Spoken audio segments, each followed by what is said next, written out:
Hey, hi everyone. Um, Today I think I'm just going to send out some encouragement. I've watched a lot of videos and listened to a lot of friends, and it would seem over the last couple of weeks, a lot of people have been kind of down. A lot going on with them, a lot of injury, a lot of loss, a lot of sadness. And while we try to take those things in stride, it can be really hard to do. So I just want to come on here and share with you some stuff. First, I want to share with you what the Bible has to say about despair and sadness and grief and loss and feeling just blue in general. Deuteronomy 31:8 from the New King James Version. And the Lord, He is the one who goes before you. He will be with you. He will not leave you nor forsake you. Do not fear nor be dismayed. Now, nothing I have to say can top that. He's the big guy. He has already said anything I could possibly encourage you with. So I thought I would just share with you how I deal with things when I get blue or sad or broken or take a loss. Um, I know what it's like to be incapacitated and injured beyond belief. You would not know it to look at me, but I spent 3 years completely incapacitated. From the center of my spine to my tailbone is completely artificial. I collapsed my spine and got hurt really bad. And this face, I wasn't born with it. There is so much metal in my face that my dentist just loves the x-rays. He asked if he could frame it, which, okay, whatever, if it makes him happy.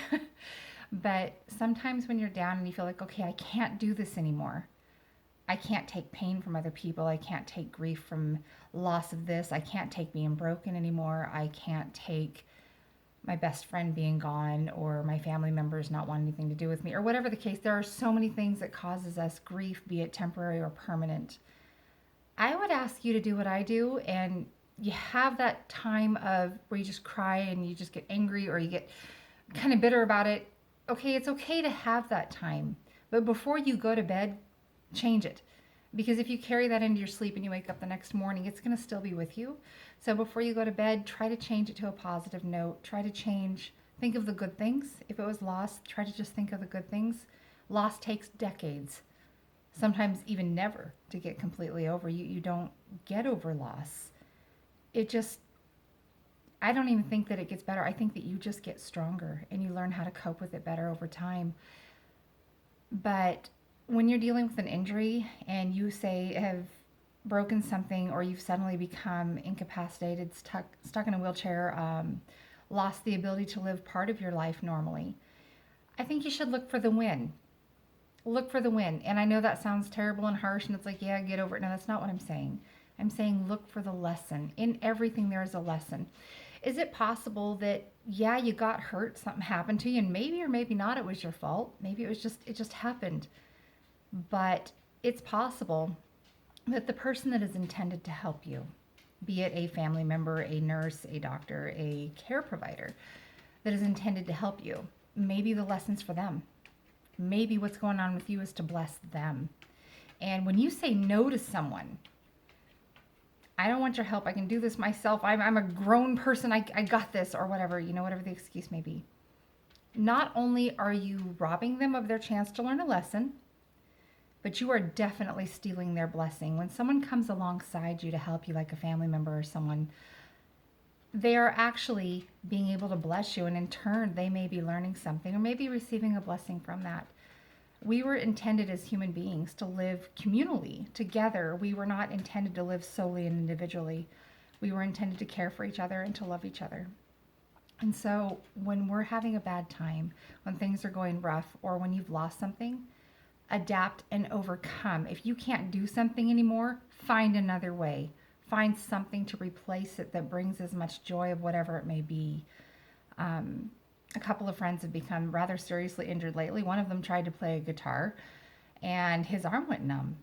I play piano. There's a baby grand piano sitting right behind me. And I love that piano. Oh my gosh, I love to play it.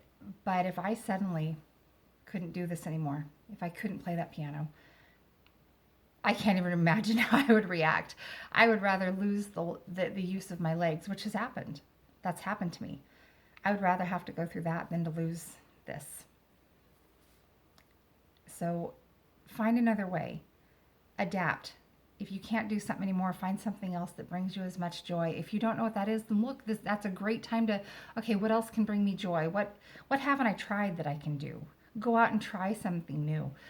And if someone is trying to help you, say, yes, please help me. I would enjoy the company. I would enjoy the help.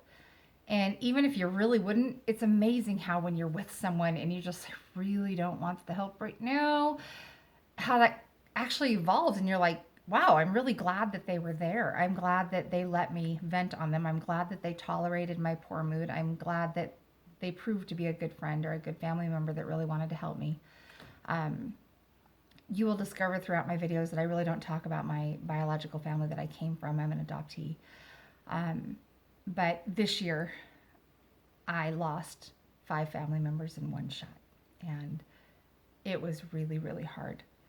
They didn't die. They just decided that I didn't fit into the family. And so I had to accept that. And I'm good with that. It was unfortunately, well, I don't know if you'd say unfortunately or not, but for me, it was kind of liberating having that final word of you fit back into your family or you don't. So when I went back home after being in foster care and things like that, I've been through all that.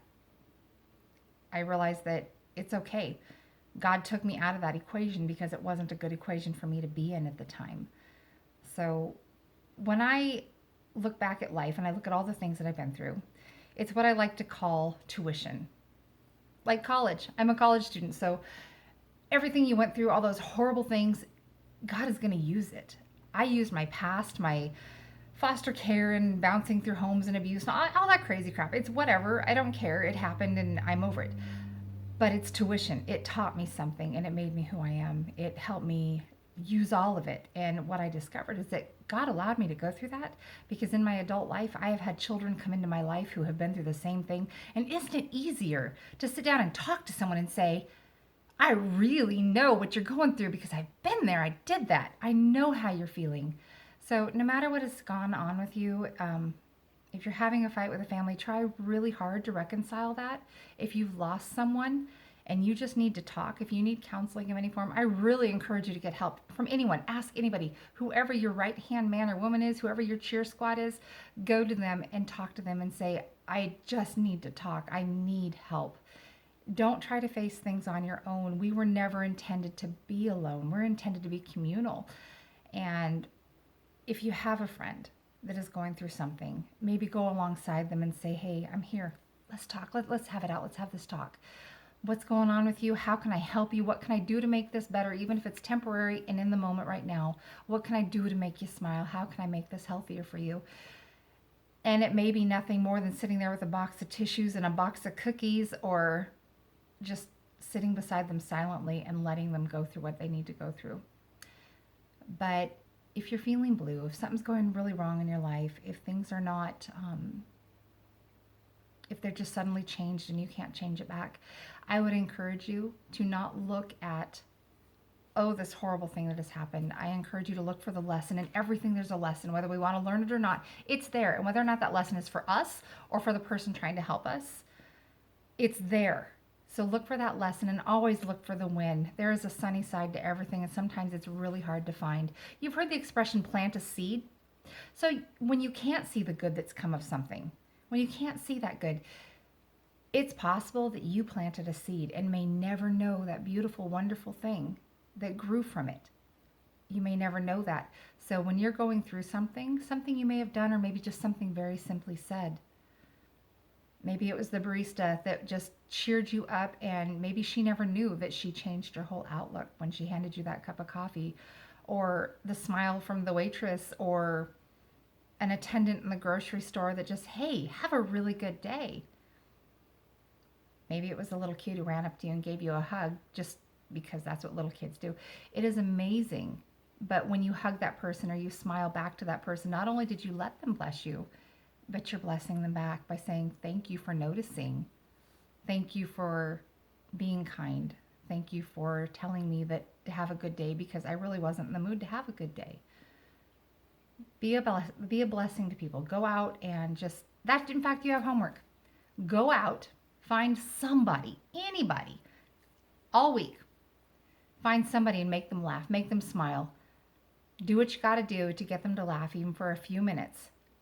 It is amazing how far a laugh or a hug or a well-placed letter or text message will go to cheer someone up. So I want you to go out there. I want you to take lessons from what you're going through.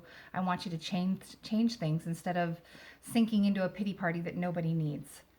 And I want you to go bless somebody's life. You guys have a very good day.